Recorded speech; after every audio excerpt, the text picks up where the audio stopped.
So ito ang laman ng aking bagahe. Dito na yung mga chocolates, tapos yung mga liquids natin, bawal yan sa hand carry.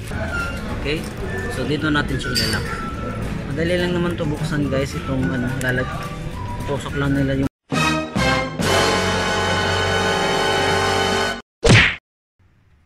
What's up guys? Welcome back to our channel. I'm very excited today because magbabakasyon na ako. So bago ang lahat, gusto ko lang share sa inyo ang mga ginagawa ko bago ako pupunta ng airport, lalo na pag international flight. So i-share ko sa inyo ang mga laman ng bag ko, tsaka yung mga laman ng luggage, tsaka yung hand carry. Unang-una guys, dapat yung gawin ay bumili kayo ng isang, anong tawag ito, pouch. So, ano ba ang mga laman ng pouch ko? Kailangan guys, ang laman ng pouch nyo is, nandito na lahat ng mga documents ninyo na hindi nyo na kailangan ilagay dun sa bag ninyo, okay?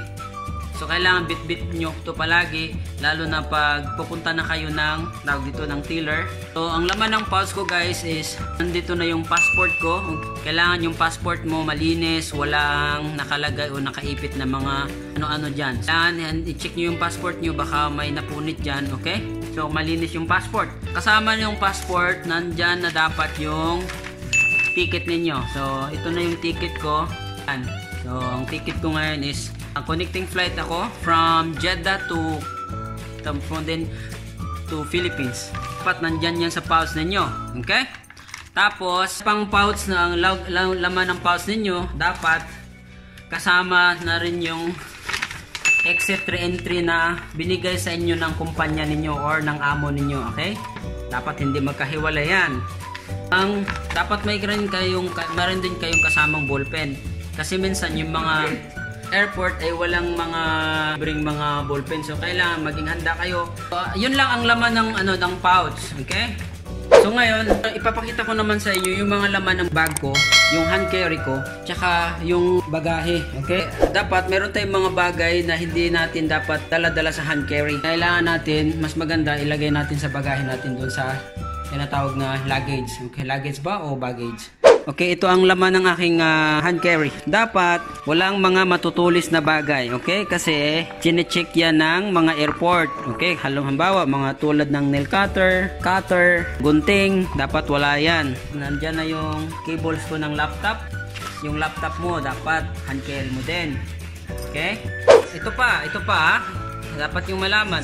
Yung mga liquids gaya ng Vaseline, Skinol, tsaka yung mga pabango, lalo na to 50 ml, bawal to pag na hand carry ha.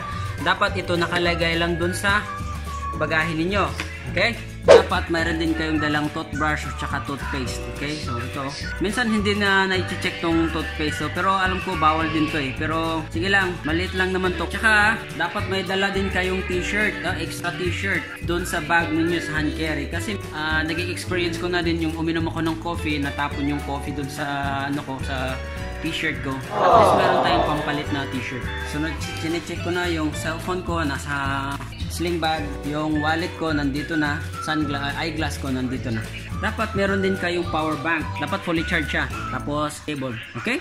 Okay, huwag nyo rin kalimutan magdala ng mga charger. Okay, dapat meron kayong dalawang options. Mostly kasi dito sa Middle East, 3 pins sila. Okay? So, kung meron kayong mga socket doon na sa airport na 2 pins lang, dapat meron din kayong option na 2 pins. Or else magdala kayo ng adapter. Huwag nyo din kalimutan magdala kayo ng headset. Halimbawa, nasa kayo, waiting area kayo. Lalo na minsan, ang waiting time niyo abot ng mga ilang oras. So, dapat mas maganda, mayroon din kayong sariling headset. Kasama din yan dito sa sling bag. Kaya nagdadala ako ng sling bag guys kasi komportable ako. Ayoko kasi nang may mga laman yung bulsa ko dito sa short pants. So ito ang laman ng aking bagahe. Dito na yung mga chocolates, tapos yung mga liquids natin, bawal yan sa hand carry. Ito, mga pabango, dapat dito na sa luggage. Okay. Sasara ko na. Katapos nyan, huwag nyo kalimutan magsuot ng mga sweatshirt kasi malamig minsan sa aeroplano. Nagbibigay naman sila ng mga kumot, kaya lang mas maganda meron ka rin sariling sweatshirt. Huwag kang mag short sleeve kasi napakalamig. Gaya kagabi nagsuot ako ng short sleeve dun sa Jizan, piniginaw ako. So, or else kung wala kayong sweatshirt, magdala kayo ng jacket. Kasi ito jacket ko. Hey guys, ito na yung airport ng Jeddah International Airport. Ganda ng design para saan kaya mga yan? Yung parang payong, tapos yung mga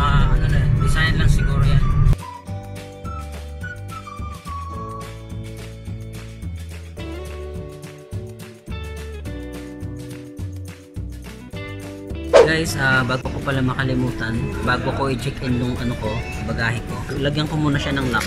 Yung mga zipper. Alam ko naman na nabubuksan to, pero mas maganda na rin yung sigurado. Okay?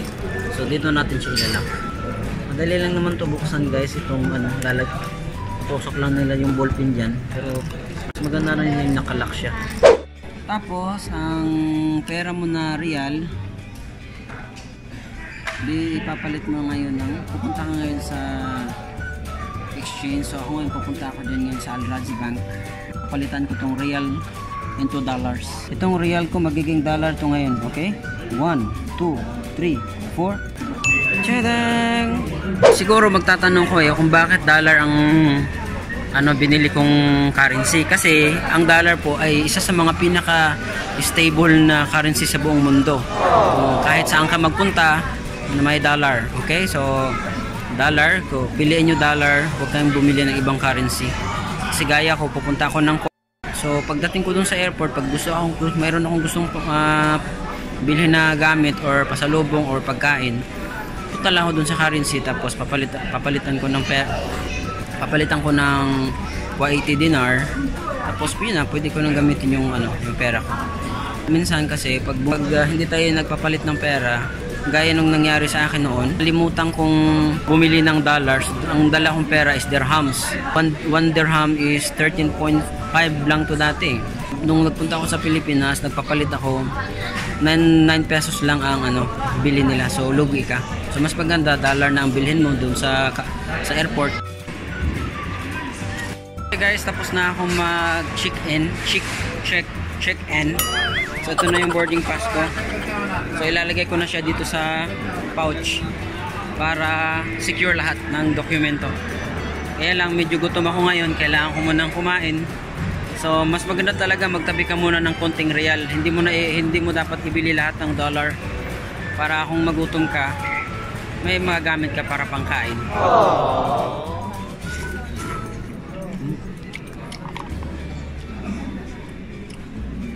Walang pwedeng kainin dito eh.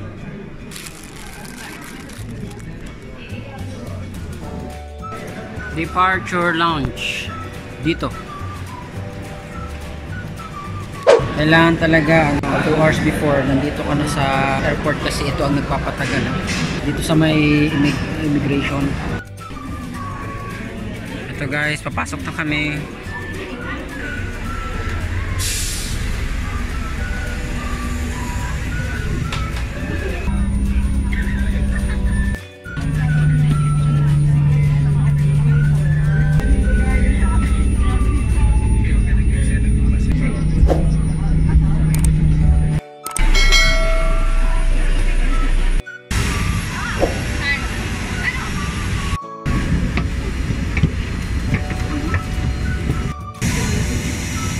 Guys, ito nakaupo na ako at ito na yung seat ko. Naka-seatbelt na ako. Welcome on board.